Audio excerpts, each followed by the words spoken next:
Dad shut himself inside his bunker at the start of the pandemic. 3 months ago, we lost contact with him.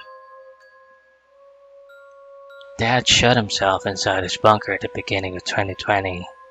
He said the world was about to end and we didn't believe him. He told us to wake up. It was raining that day. I remember focusing on the water hitting the window panes while my sister tried to change Dad's mind. I knew it was no use. He was too stubborn to listen to anyone except maybe Donald Trump. WHO had just declared that COVID-19 had pushed the world into a pandemic. Dad wanted us to join him, and when we told him no, he called us brainwashed. We purchased the land before I was born, only because of the dilapidated military facility that came with it. It was abandoned sometime in the 60s, I think. My sister was there from the beginning, even before Dad's obsession pushed Mom away. It's hard for me to imagine what he was like back then. Mom says he was a gentleman, but they were married young, and a person can change a lot during those years. And so did Dad. All I remember from him during childhood are the weekends at the bunker, constantly renovating it and stockpiling it with everything he would need to survive down there. We couldn't stop him. He wasn't the best dad, not even a good one. But it was sad to see him go all the same. He was excited, even though he thought that civilization was about to collapse. I guess that happens when you spend your entire adult life preparing. We had to set up an old radio to keep in touch with him. He didn't trust mobile phones. We didn't hear him often, just once a month, sometimes less. The last time he radioed in, he said he had found a hidden door. He was going to see where it went. That was 3 months ago. "You think he's okay?" my sister said. "He wasn't in great health. I told him." We sat in the car, on our way to check up on him, driving through the heat wave. "His radio might have broken down," I said. "Let's not assume the worst." But I felt worried too. There was something strange about that hidden door, and his tone when he mentioned it. It didn't sit right with me. But maybe it was just the heat, and the endless desert around us that played tricks on my mind. I couldn't really tell. It was dark when we arrived. Dad's truck stood where he had left it, beneath some tarp that blew in the chilly, sand-carrying wind. We turned on our flashlights and walked to the cliff above the bunker. The steel door was made to withstand a nuclear blast. Luckily, I owned the only spare key in existence. Before I used it, I banged on the door as hard as I could and yelled for Dad. I worried he would mistake us for intruders and shoot us. If he was confused, and if it was dark, it was a real possibility. I banged again and yelled at the top of my lungs. "Dad? You there? It's me, Josh. Evelyn is here as well." "I don't think he can hear you," Evelyn said. I nodded. "Dad, I'm going to open the door now." I was 17 the last time I was here. Back then it was the Muslims that were going to end civilization as we knew it. Before that, it was the Russians. Now it was China. There was always something threatening his beloved freedom, and yet he was never truly free. My sister put her hand on my wrist just as I was about to unlock the door. "You know," she said, "maybe we should just call the authorities after all and—" "No," I said. "He'll fight them." I unlocked the heavy door. A rancid smell escaped the darkness inside. It was the odor of death. I recognized it from when Dad tried, and ultimately failed, to learn how to hunt, and let a reindeer carcass rot on the property for weeks. My sister had already stopped visiting him by then. I didn't tell her what the smell reminded me of. She covered her nose with her shirt. We descended the spiral stairs. It creaked for each step we took, almost as if it was about to fall apart. We tried the light switch at the bottom.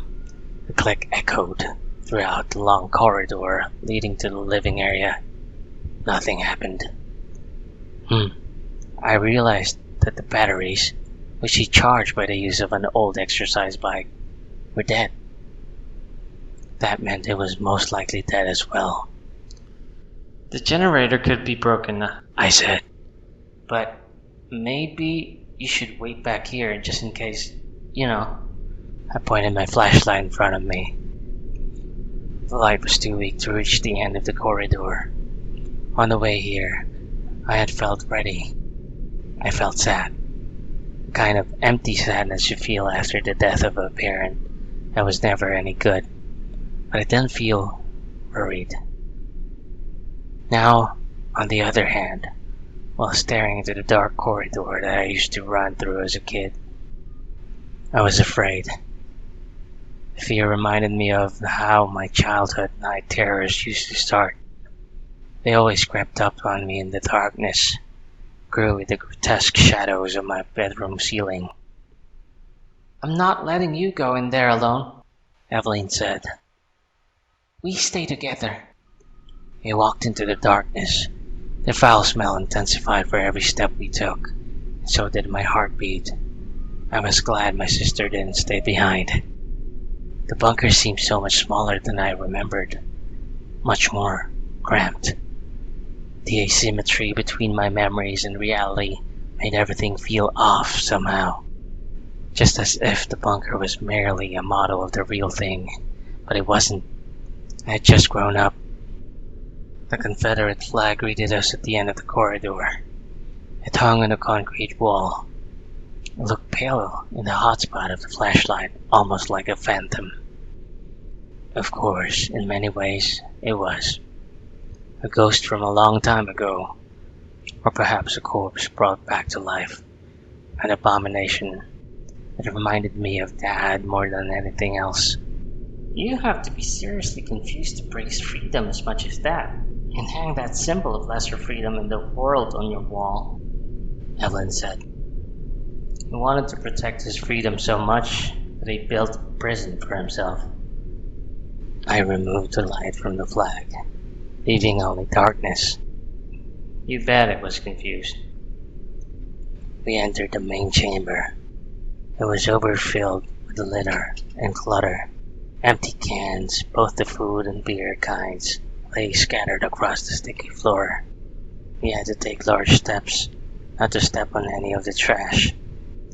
That's weird. Evelyn pointed her flashlight at a small dining table. Look. My hair stood up on my neck before I even realized what she meant. The table was set for 3 people. I didn't say anything for a moment, trying to process what I was seeing. Just when I was about to speak, my sister interrupted me. What the fuck was here with them? We don't know, I began. I mean, he might have left the old place on the table and... A sound of something falling to the ground came from one of the other rooms further into the bunker. I pointed my light in its direction but couldn't see what made it. Dad? I yelled. It's me, Josh. You there? No response. I'm afraid. Evelyn whispered. Something isn't right. I only vaguely heard what she said. My focus was on something else. Something on the wall on the other end of that room. That's not supposed to be there. I slowly walked toward it. That must have been what he talked about over the radio. Dad had hacked away a layer of concrete for whatever reason, and uncovered a rusty metal door behind it. It stood ajar, A lukewarm, musty breeze came out of it. My sister walked up to me as I carefully pried the door open with the back of my flashlight. I felt my heart in my throat. I couldn't hear my sister begging for us to leave, almost in tears. But I needed to know what was behind that door. It was imperative to understand what had happened here. I needed to know. I needed closure. What in heaven's name? Evelyn looked over my shoulder. Why is this here? Behind the door was a room about the size of a broom cupboard. It was unremarkable except for a circular hole in the middle of the floor. I shone my light into it, but I couldn't see the bottom. Just as I thought it was big enough for a person, my sister said, Do you think he fell? Drops of sweat from my forehead fell down to the pit. I felt dizzy and stepped back, afraid I would fall inside. My sister picked up a can filled with some rotten beans and threw it down the hole. It clattered against the wall as it bounced from one side to another. The sound faded away until we couldn't hear it anymore. There was no indication it touched down at the bottom. I stretched out my hand and held it above the opening. It's warm, I said. The air, I mean. Maybe he fell. Evelyn stepped back, almost as if she were convinced. Can we please get out of here? She reached for my arm. We can return with the police, please, Josh? It wasn't dark when Dad found this, I said. He would have seen the hole. Josh, please. Just give me a moment to think. I walked toward the hallway that led to the other rooms, desperately hoping to find him. For some reason, it was important for me to see him, to be able to leave without wondering. I needed to know that he was truly dead. I stopped myself after I accidentally pointed the flashlight on the floor in the middle of the hallway, revealing a pair of feet. I think I found him. Ran up to the body. Wait! Evelyn yelled and reluctantly followed me to avoid being left alone. It wasn't Dad. I screamed upon the realization my mind couldn't comprehend what I had just seen. I spun around and tried to run away, completely acting on instinct, and crashed into my sister. She grabbed me, kept me still. As she looked behind me down at the dead body on the floor, she began to cry, while her hands trembled uncontrollably against my shoulders. Oh my God! How is this possible? It's you! Let's get the fuck out of here, I said. Move! There was nothing that could explain this. The more my mind tried to, moving in an endless loop doing so, the dread grew inside me. I only got a glimpse of the body before I panicked. And my sister was right. The half-rotten face was the same as mine, with a bullet hole in the middle of the forehead. We stumbled our way through the living area, tipping over chairs and kicking cans all over the place. And just as we were about to get out of the mess, a familiar voice echoed through the hallway we had just escaped. Josh? It was Dad. We both stopped in our tracks. Is that you, Josh? Dad? I yelled back. What the fuck is going on here? Don't worry. It sounded like he was at the other end of the bunker, possibly inside the storeroom. I killed the son of a bitch. Put a bullet right between his eyes. Come out from there, I yelled. You have to leave. It's not safe here. Silence. Something is wrong, Evelyn said. I don't think... Dad? I yelled. I can't move, Dad said. I'm stuck under a shelf. I'll need your help, son. I turned to my sister. Go back up. I'll get that old bastard out of there. We'll be right behind you, okay? Think, Josh. Evelyn begged. You think he's been stuck under a shelf for... I should have listened. But even after what we had just seen, I just couldn't bring myself to even consider something as outlandish as what my sister was suggesting. It was simply too far-fetched, too unbelievable to penetrate all my layers of presumptions about reality. It couldn't be.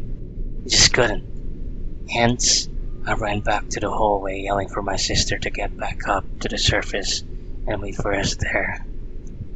I'm coming, Dad! I only slowed down to carefully step over the corpse that bore my face. Perhaps, I thought, it was just a coincidence. A burglar that just happened to look like me.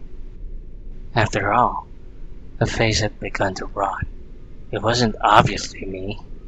I felt stupid. I almost convinced myself that it was just my childhood fear of the dark coming back to life down here. And then, just as I was about to walk past a small composting toilet that stood inside a small room at the end of the hallway, I stopped. Shivers spread across my entire body, paralyzing me. Dad sat on the toilet. His gun still hung from his trigger finger and his brain was splattered across the wall behind him. He had this journal on his lap, covered in blood. Josh! Dad yelled from the darkness. Help me! I was frozen in place, both by fear and confusion, unable to make any decisions. Come on, Josh! Dad kept yelling. I need your help, son. My mind was racing. There was no way of knowing who was who. When I heard Dad's voice yelling for help while watching his dead body, nothing but absolute terror reverberated inside me. I slowly reached for the journal in Dad's lap and grabbed it, hoping it would shed some light on the situation. I was just to open it when my sister screamed. I ran back, this time jumping over my doppelganger's body and found her looking at something at the corner in the main chamber. I told you to, I said, but changed my mind. Are you okay? What happened? She cried. It's me. Crawled up in the corner was her naked dead body. Her head had been twisted in such a way that the neck had been broken. There's something seriously wicked going on here, I said. Dad shot himself in the head a long time ago by the looks of it, and yet he keeps yelling for help. Let's get back to the car now. We drove away from the bunker as fast as we could, leaving whatever is still alive down there yelling for help. My sister insisted on staying at my place for a few days. I didn't mind having her around. We shared an experience no one else could relate to, and we needed each other to overcome the trauma. It took a day for me to build up the courage to open Dad's journal. It began with his usual deranged conspiracy theories. I flipped past them. At the end, he had only made short notes. Found hidden door. Deep pit, possible the remains of some old black project. Evelyn and Josh woke me up a surprise visit. Didn't hear them enter. Strange. Had dinner with them. Something seems off. It isn't them. They try to make me illegible. God help me. It isn't them. I shot the son of a bitch right between the eyes. Hiding in the bathroom now.